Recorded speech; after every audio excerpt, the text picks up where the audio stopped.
A very popular actor by the name of Omar Gooding goes into full detail on exactly what it looks like when actors are selling their soul. It's not like you walk into Hollywood and they go like, "Hi, red pill, blue pill, which one do you want?" You know, no.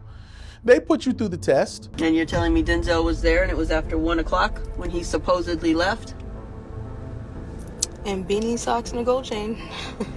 So you're telling me Denzel Washington was butt? He had a beanie on, socks on, and a gold chain, and that's it. In front of children. Funny.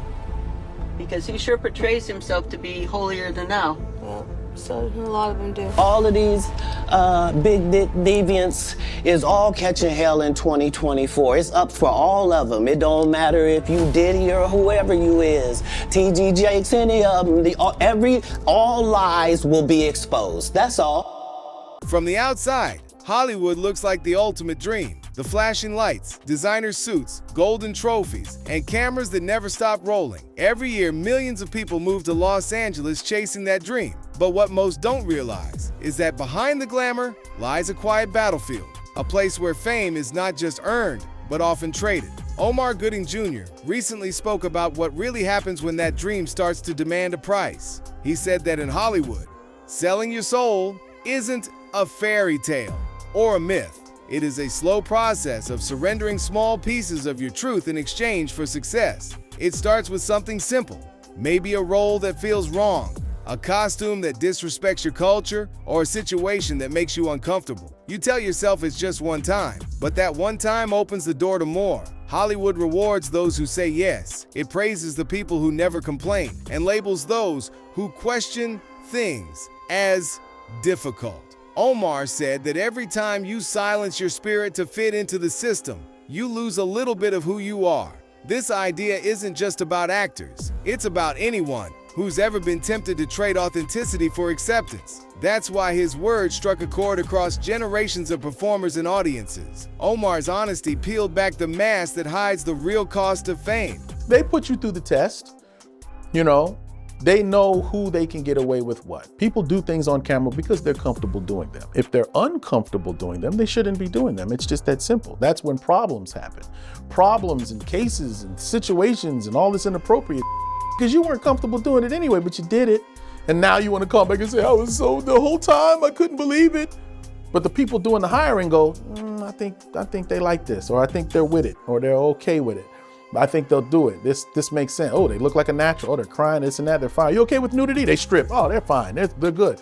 And then later they come out and say, oh, I was damaged and they told me I had to, or else I would. If I don't put on this lipstick and dress, I'll never make it in Hollywood. Nobody says that. They just put it in front of you. So you want to do? We can do a dress. Oh hell yeah! They slide in that dress, zip it up, and put the lipstick on and the eyes, and they're happy with it. They're comfortable doing that. They're fine. That's them. They're good. That's the people that do it. It's the ones when you come to let's see if Omar put the dress on. Yeah, no. No, that's not. It's not me. I'm not. I say the dress, but it's a metaphor for just doing things that I think are unnecessary, especially for comedy. I wasn't the Three Stooges type of guy. I'm not the one I walk in and I trip and fall. You ain't got to hit me in the face with a pie. Now I'm funny. Ha ha ha. Nah, just give me the line. I'll make it funny. I'll figure a way to say it cleverly that'll make everybody laugh. I don't have to trip and fall. I don't have to walk into a screen. Oh, jackass. No, I don't. That's not how I am. So it's easier for me to turn down things that I go, nah, I'm not gonna do that. Why would I do that? That make me look foolish? No. My character, my fan base likes what they like. So when I get feedback on, man, I loved you in this role, I loved you in that role, and they say things like, man, everything you do is solid, like, that's cool, thanks. I've done some things that overall as a project probably weren't solid, but my contribution to it was, when they see you, you don't let us down. Cool. I think of them when I choose roles. You know what I mean? I also think about what I'm comfortable with and what I would have to compromise or not, But I do believe, yes, it's a very real thing. It's very spiritual. There's some people don't believe in God, but do believe in the devil. Where'd the devil come from? How do you believe in one and not the other? You don't believe evil exists? Will you say sing a prayer in a church and yeah, sure. All right, now we do this devil enchantment and da-da-da-da. No, I ain't doing that. I'm not playing with him. Yeah. You know it's real. So why would he not say, yeah, will you do all this? I'll give you all the desires of your heart, but I'm gonna collect that later. And we see a lot of collections happen and happening. We see the collections. And when it's happening, everybody, oh, I can't believe they did that to them. Well, they made that deal a long time ago and he's here to collect. I think it's a very real thing. Just me being honest, so, and it all comes when you try to figure the right turn or the left turn to make or the right path or this and that. Just think about it. Sometimes what you just got to do is you look around the corner. It's the best way to figure out decision making. If I do this right now, I get this. But what's the worst thing that could happen from this? It's that, it's this. I put on a dress, some lipstick. Now I'm out. I'm in the party or I'm at a club. Someone go, there go that punk. You this and that, sissy. Watch yourself. That was just a move. No, it ain't. You like that Now I gotta fight this man. We have to fight now. There's no other course of action. Because I put on that damn dress. Well, I'm not really like that, but I know that. Nah. That's part of it, yeah. That's enough right there to say, well then I know my lane. I know what I can do. I'm not Tyler Perry. You're not comfortable in manhood. For one, that's not manhood, but let's not go there. Omar Gooding Jr. grew up in a family that understood fame. His brother Cuba Gooding Jr. reached stardom early with performances that defined an era. Omar watched how fame could lift someone to unimaginable heights and how it could also weigh heavily on the soul. When Omar spoke about Hollywood's silent expectations, he wasn't just criticizing the system. He was warning young actors to understand the traps hidden behind opportunity. He explained that the moment you do something that goes against your spirit, you set a pattern. Each compromise becomes easier. Each boundary becomes weaker. There's that. I've never been, fortunately, faced with okay, this is what it is. I think people like Dave Chappelle have, and they said, look, this is what we doing now. This is what we doing. This is the money on the table. Your choice. And he said, nah. You know what I mean? Kudos to him. He survived, came back even stronger. You know what I mean? I think everyone has that moment. You have to make that choice, that decision. It may be professionally, it may be while you pulled over by the cops. It may be out at a club somewhere. You know what I mean? But everyone gets that choice. We all hope and pray that we make the right one. And I saw you make a comment about how it's actually actors that's not living because they sold their soul. Yeah. It's tough, man. And when the collection happens, it happens. And I don't even think it's because it's that they not here. It's no, it is because they're not here. I ain't gonna backtrack what I said now. I mean, it's true. You make that wrong choice, and then if you don't play ball with what they want to do, they'll take you out. That's the sad thing. It's tough, man. Life is tough. If you overthink it, you go crazy.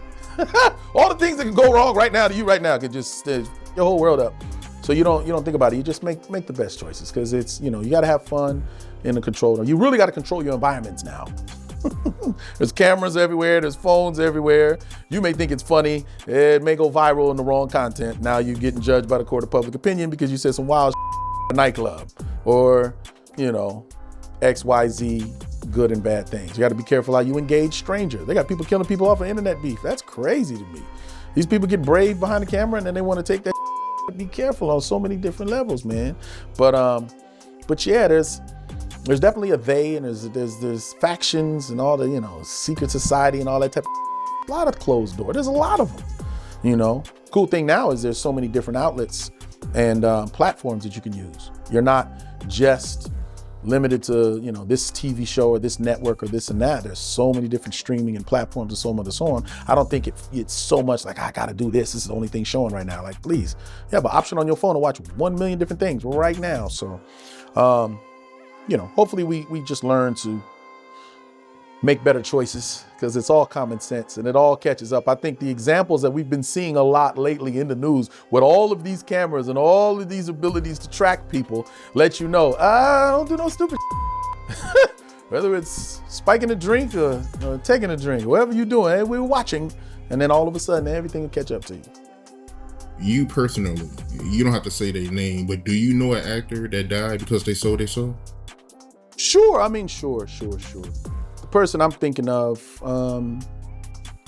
it may have happened before we met so that, when I just see him just kind of splash and go, it's like, oh, but then you see the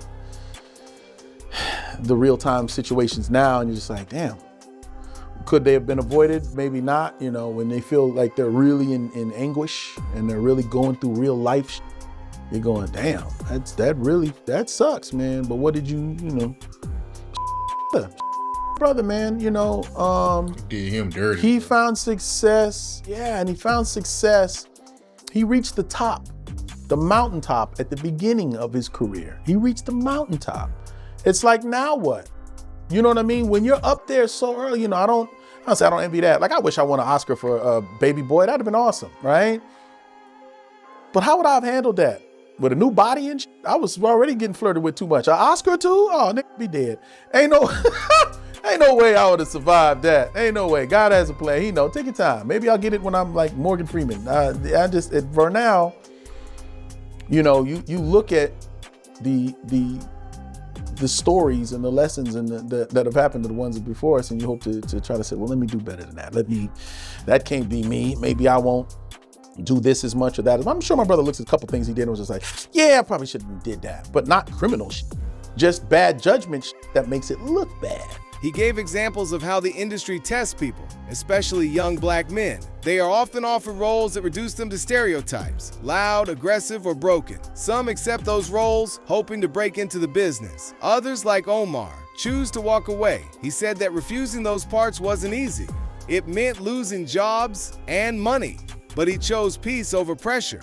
For Omar, it was better to be overlooked than to be owned. He described that decision as a spiritual battle, not a career move, because in Hollywood, saying no is an act of rebellion. That's crazy. That is crazy.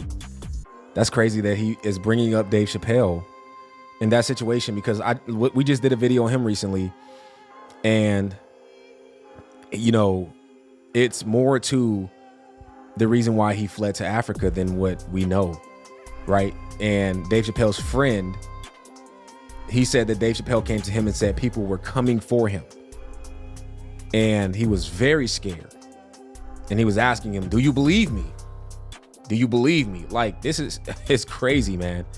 But he's literally revealing it all to us. This is the most detailed that someone of his stature has revealed. I haven't seen anyone else reveal it this like word for word. This is what they do. You know what I'm saying? And he goes deeper. He's gonna go deeper. Okay, let's continue on. This is wild. This is crazy, man. It's no longer conspiracy. It's facts.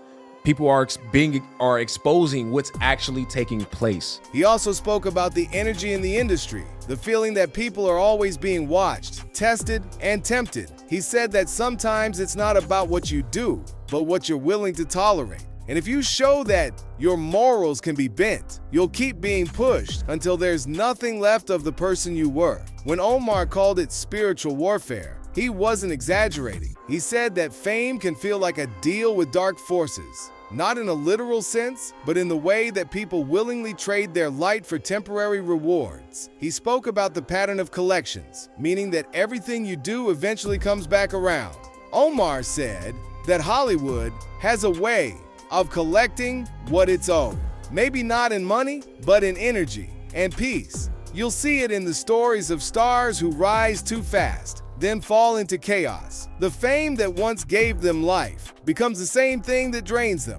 He talked about how the soul becomes tired when it's forced to pretend for too long. People start losing touch with reality. They begin to believe the image on the screen more than the person in the mirror. That's when destruction starts. It's a spiritual battle, man. It is a spiritual battle. And I see the comment section, okay? I know that there's people that say, praying for these actors, actresses, praying for these singers, rappers is pointless because they won't change. But the Bible specifically says that prayer changes things. And it also says that the prayers of the righteous availeth much. And so, saying a prayer for them, it can be a single person or in general. It's never a bad thing. It's never wrong. It's never something you shouldn't do. I would say it's something that we should do. It doesn't have to be every day, but they're influencing a lot of people, just like Christian men and women are influencing people, right?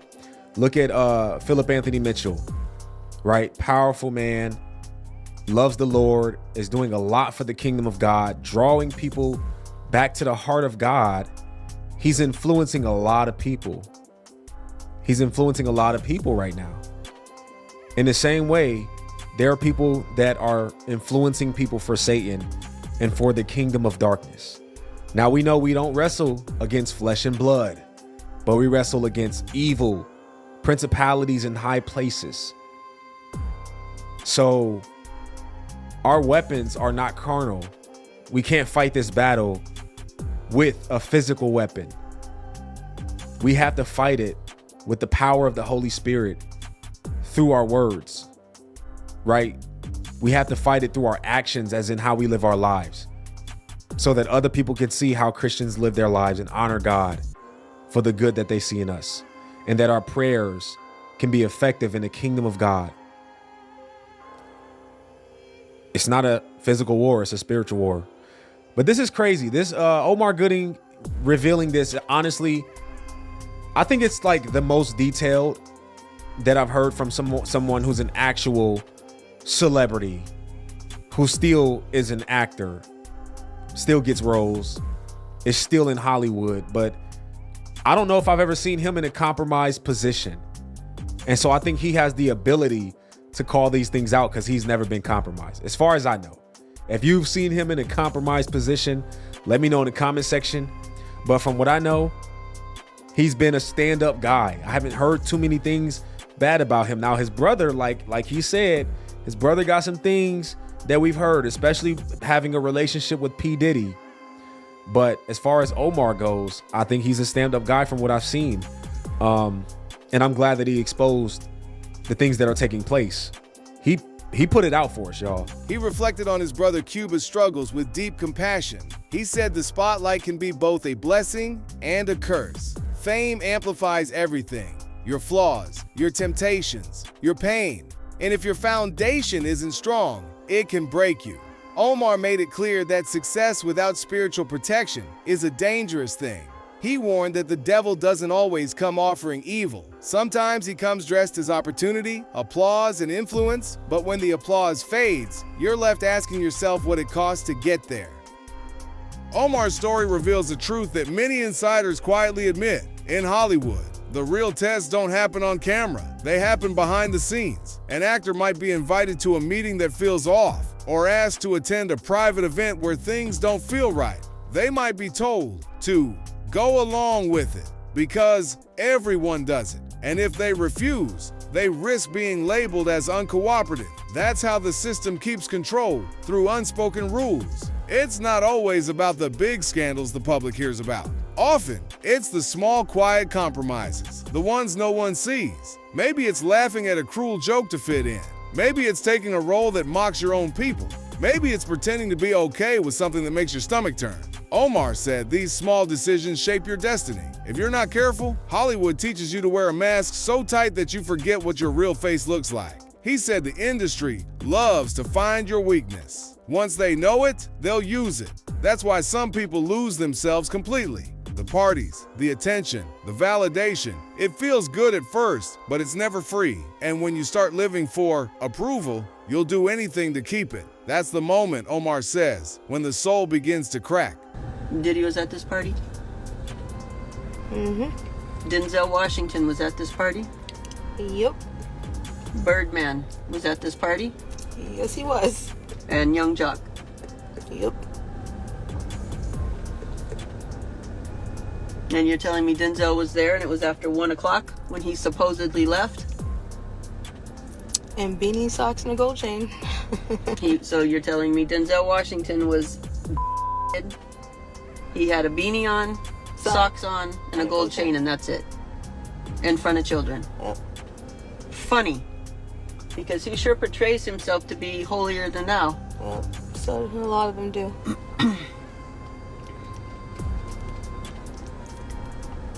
I think you also told me that one of those men have a birthmark. Left thigh.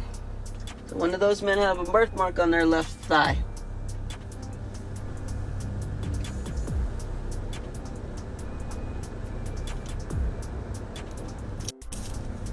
Yep.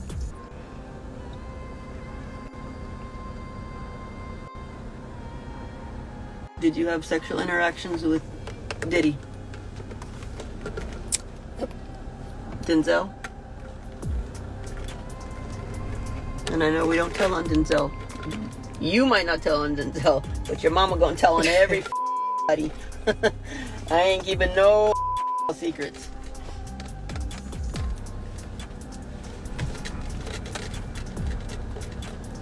Denzel?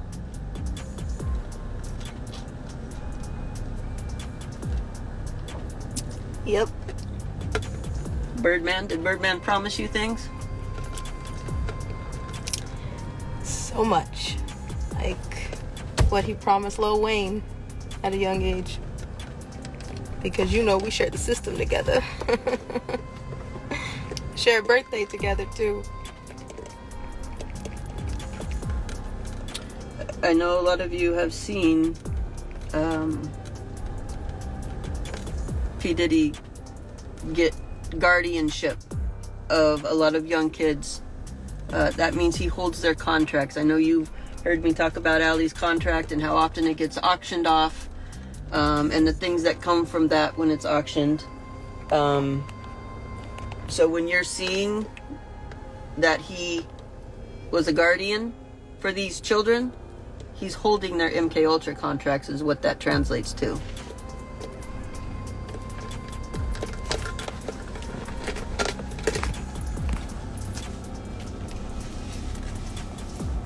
Were you the only child at this party? No. Not at all. There's so many kids at this party. Were there also so many celebrities? Yep. That whole they leave at a certain time, that's not true. Few people in Hollywood carry themselves with the grace and conviction of Denzel Washington. He is living proof that you can thrive in the industry without surrendering your faith. Denzel has always spoken about the importance of discipline and prayer. He once said, "Put God first in everything you do." That philosophy has guided every decision in his career. While others chase trends, Denzel stays rooted in purpose. He has turned down roles that conflicted with his beliefs, even when they came with major paychecks. He has often told young actors to guard their hearts and to understand that talent without values leads to disaster. Omar's philosophy mirrors Denzel's almost perfectly. Both men believe that your talent is a gift, but how you use it determines whether it blesses or destroys you. Denzel once said that success will test you more than failure ever will, because when you fail, you're forced to be humble. But when you succeed, you start believing you can't fall, and that's when temptation strikes. I pray for your generation because we did not have to deal with what you've had to deal with, and it's our fault for putting it in your hands.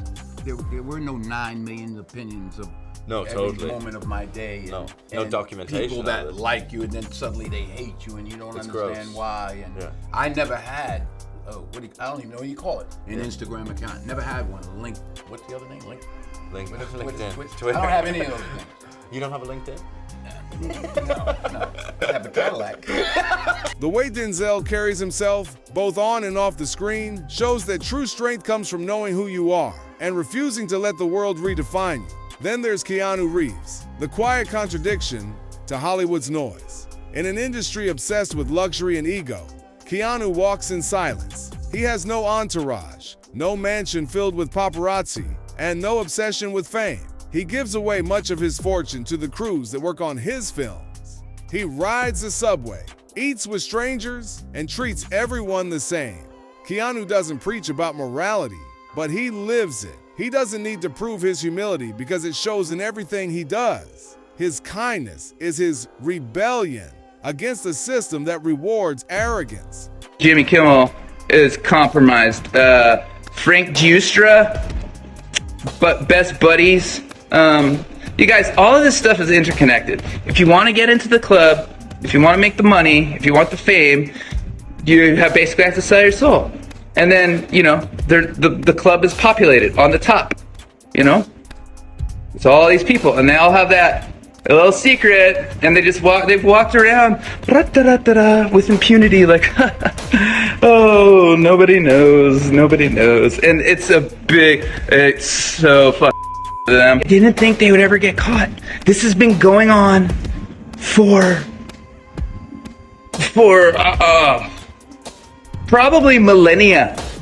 The people that have controlled all of the wealth have been part of it. But they aren't anymore.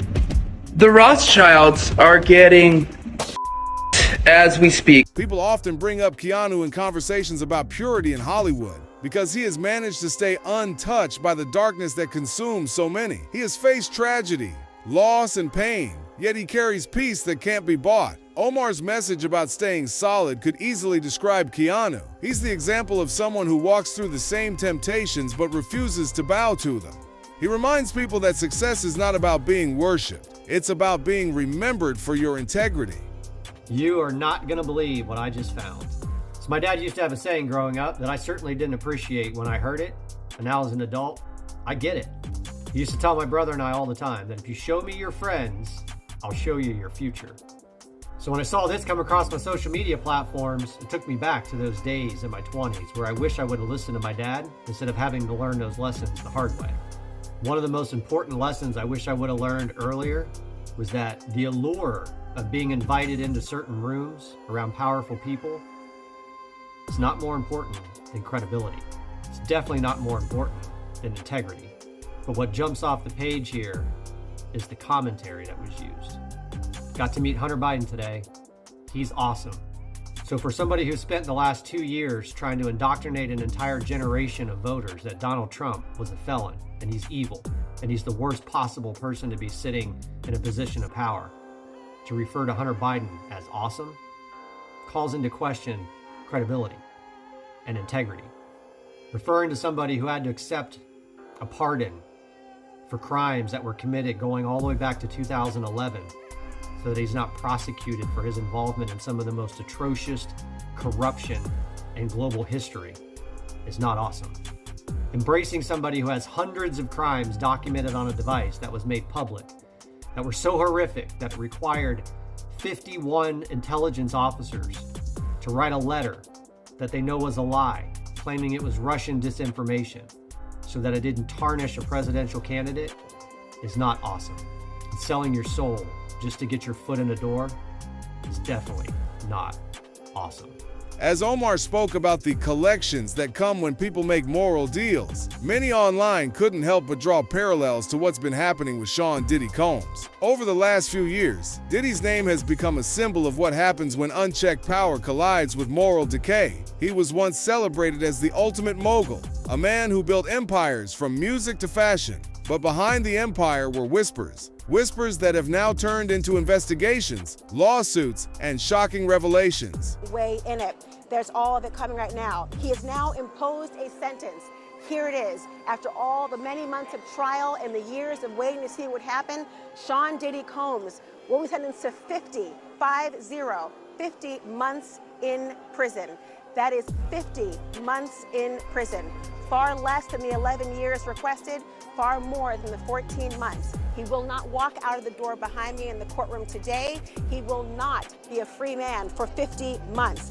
The judge says, which is a little shy of 4.25 years, this is a serious sentence that reflects the gravity of your crimes and conducts. He also said this is a hard time away from your family, but also notes that Combs will have a life after prison. In October 2025, Diddy was sentenced to 50 months in prison for 2 counts of transportation for prostitution. For many, this verdict felt like the collection time Omar was warning about.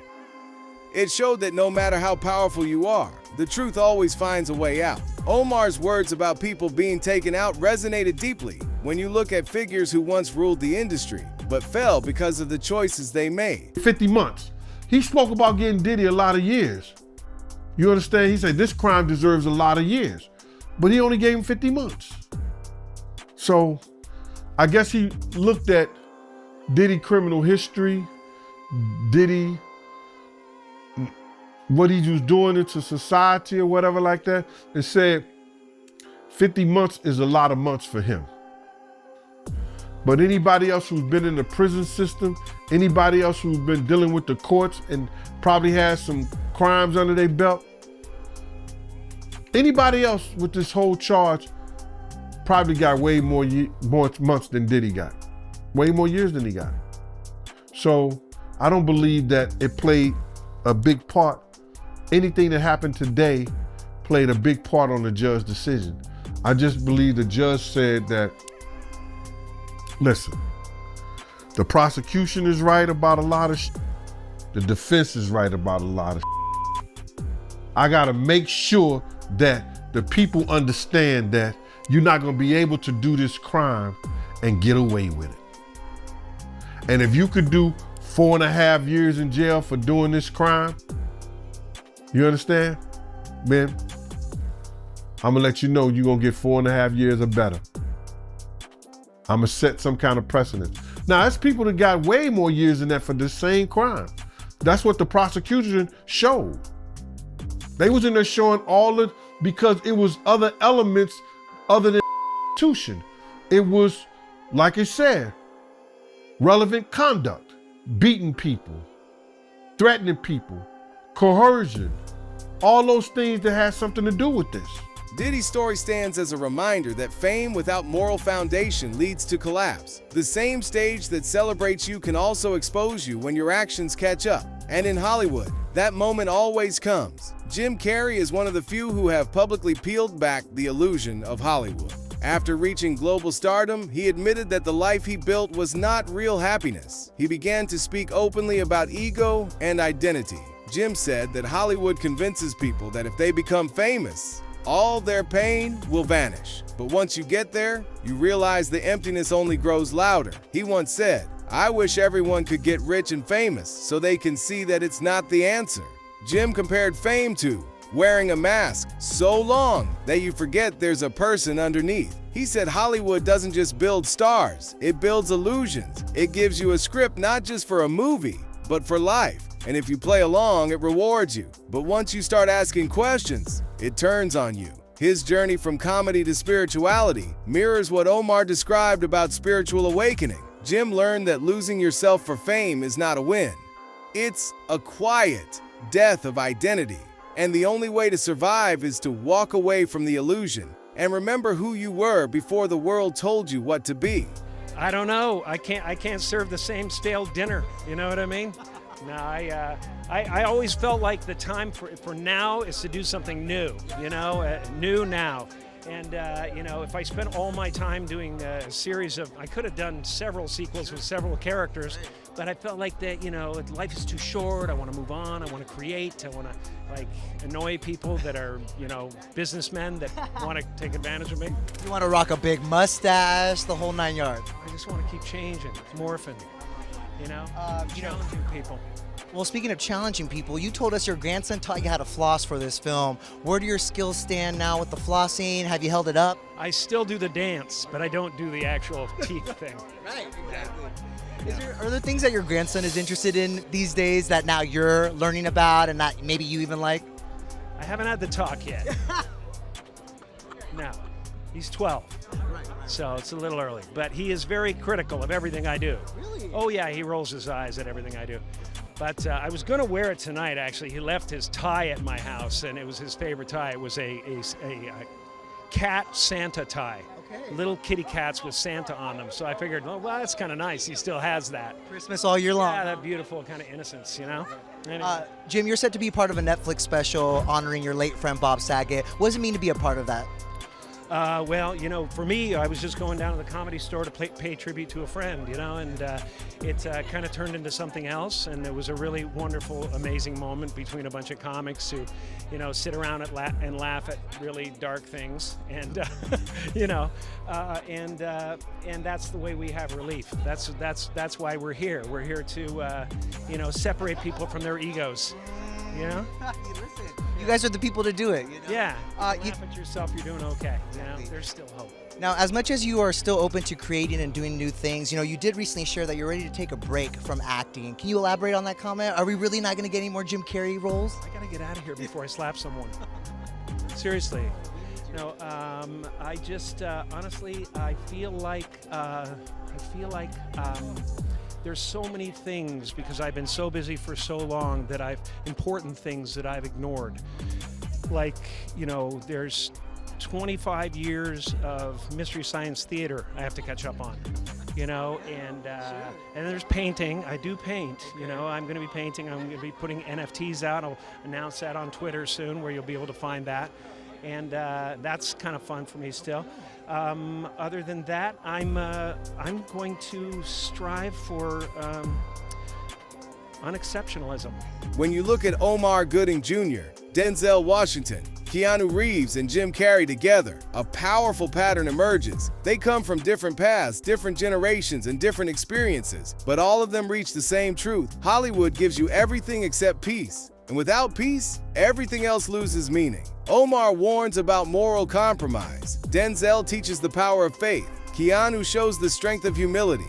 Jim reveals the emptiness of illusion. Each of them found a way to protect their soul in a world that tries to buy it. They all walked through fire and chose not to burn. Their message is not just for actors, it's for anyone chasing success in a world that tests integrity. It reminds us that your values are the only real currency that never loses worth. In the end, Omar Gooding's message is both a mirror and a warning. Hollywood can make you rich, famous, and adored, but it can also leave you hollow, confused, and lost. Every choice comes with a price. Every compromise writes a piece of your legacy.